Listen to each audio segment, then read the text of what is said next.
جمعے کے بعد اجتماعی سلام پڑھنا کیا جائز ہے؟ بدعت ہے جی.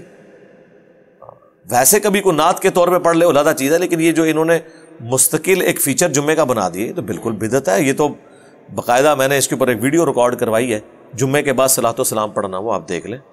لوگوں جو ایمان لائے ہو تم کیوں وہ بات کرتے ہو جو کرتے نہیں؟ برائے مہربانی قرآن سنت کی روشنی بیان فرما دیں. جی یہی ہے جو آپ نے بیان فرما دیا کہ آپ اس معنوں میں بھی یہ آیا ہے قرآن میں کہ اے اہل ایمان اگر تم نے دعویٰ کیا ہے کہ ہم اللہ رسول کو مانتے ہیں تو اب اللہ رسول کی بھی مانو. تم وہ کیوں کہتے ہو جو کرتے نہیں؟ یعنی تم نے یہ کہا تھا کہ اللہ ہمارا رب ہے، نبی الاسلام ہمارے راہبر ہیں، تو اب مانو نا ان کی بات، کیوں نہیں مان رہے؟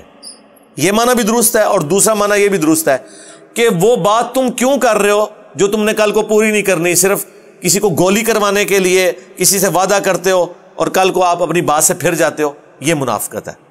اس کا یہ مطلب نہیں جو لوگ عموماً لے رہے ہوتے ہیں کہ جی اگر آپ خود نیک نہیں ہیں تو کسی کو نیکی کا حکم نہ دیں، کیوں لوگوں کو وہ کہتے ہو جو خود نہیں کرتے. یہ بھی کسی معنوں میں لے سکتے ہیں، لیکن اس کی وجہ سے نیکی کا حکم دینا آپ روک نہیں سکتے.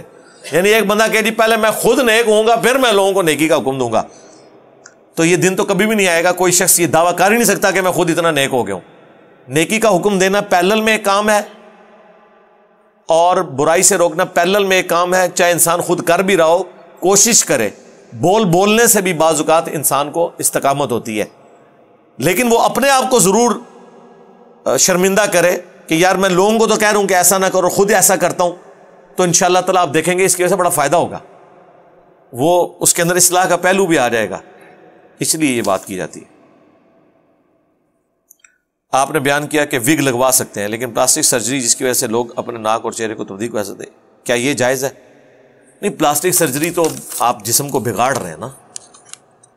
اب ایک بندہ بوڑھا ہو گیا اور وہ زبردستی وہ کھینچ کے اپنی یہ ساری سرجری کرا رہے، تو اس میں سے نکالنا کیا اس نے؟ کچھ بھی نہیں نکلنا. یہ کام تو نہ کرے. البتہ کسی کی جلد جل گئی ہے، ڈیمیج ہو گئی ہے، تو وہ سرجری کروا سکتا ہے. وہ تو ابو داؤد میں حدیث ہے، ایک صحابی کی ناک کٹ گئی تھی، نبی الاسلام نے اسے حکم دیا کہ چاندی کی ناک لگائے. چاندی کی لگائی تو بدبو پڑ گئی. پھر حضور نے حکم دیا کہ سونے کی ناک لگواؤ. حالانکہ مرد تھا، سونا تو مرد پہ حرام ہے، لیکن ناک چونکہ ایک مین چیز ہے، وہ ناک کٹ گئی ہوئی تھی تو نبی الاسلام نے کہا کہ سونے کی ناک بنوا کے لگوا لو. تو یہ جائز ہے. لیکن یہ جو خام خواہ کی جو سرجری ہیں ان کی تو کوئی اجازت نہیں ہے. وہ تو بخاری مسلم میں حدیث ہے کہ نبی الاسلام نے ان لوگوں پہ لعنت فرمائی ہے کہ ان عورتوں کے اوپر جو گندواتی ہیں، ٹیٹو بنواتی ہیں، یا دانتوں میں گیپ بنواتی ہیں، یا چہرے کے بال اکھاڑتی ہیں. چہرے کے بال یعنی ظاہر ہے کہ انہی بالوں کے ذکر ہو رہا ہوگا. داڑھی کے بال تو اکھاڑ سکتی ہے عورت، کیونکہ وہ اس کی نیچر کے خلاف ہے. عورت کے نکل آئیں تو وہ اکھاڑے گی، مرد نہیں اکھاڑے گا، کیونکہ قرآن میں حکم ہے وَلَا آمُرَنَّهُمْ فَلَا يُغَيِّرُنَّ خَلْقَ اللَّهِ. شیطان نے کہا تھا کہ میں تیری مخلوق کو ابھاروں گا کہ وہ تیری بنائی ہوئی تخلیق کو بدلیں گے. مرد کو اللہ نے داڑھی دی ہے تو یہ داڑھی کو اکھاڑنا یا شیو کر دینا یہ اللہ کی تخلیق کو بدلنا ہے. عورت کو اللہ نے نہیں دی ہوئی، اس کی نکل آئے تو اس نے ضرور اکھاڑنا ہے، کیونکہ وہ اس کی نیچر کے خلاف نکلی ہوئی ہے. خام خواہ نہیں مطلب اس کو کرتی رہے کہ مطلب وہ اس کے ایسے نکلے پہلے پھر وہ ریموو کرے. ایک کام بھی نہیں ہونا چاہیے تھا.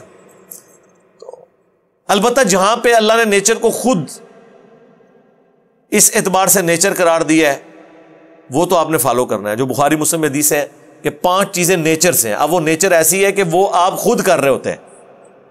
ختنہ کروانا، ناخن کٹوانا، مونچھیں پست کرنا، بغلوں کے بال اور زیر ناف بال. اب یہاں پہ ریموو کرنا، حالانکہ وہ نیچر نے اگائے ہوئے تھے، ان کو ختم کرنا نیچر ہے. مسلم شریف میں 10 چیزیں ہیں، ان میں ایک داڑھی رکھنا بھی ہے کہ یہ فطرت سے. لوگ کہتے ہیں داڑھی کا حکم کی طرح قرآن میں ہے. شیطان نے کہا تھا میں انہیں ابھاروں گا، تیری بنائی ہوئی تخلیق کو بدلیں گے. تو مرد کا داڑھی ختم کر دینا تخلیق بدلنا. اتنی داڑھی ضرور کم از کم رکھیں کہ جو عرف عام میں دیکھنے سے داڑھی لگ رہی ہو، جس طرح شاہد افریدی صاحب نے رکھی ہوئی ہے. ہاں مٹھی رکھیں تو بہتر ہے.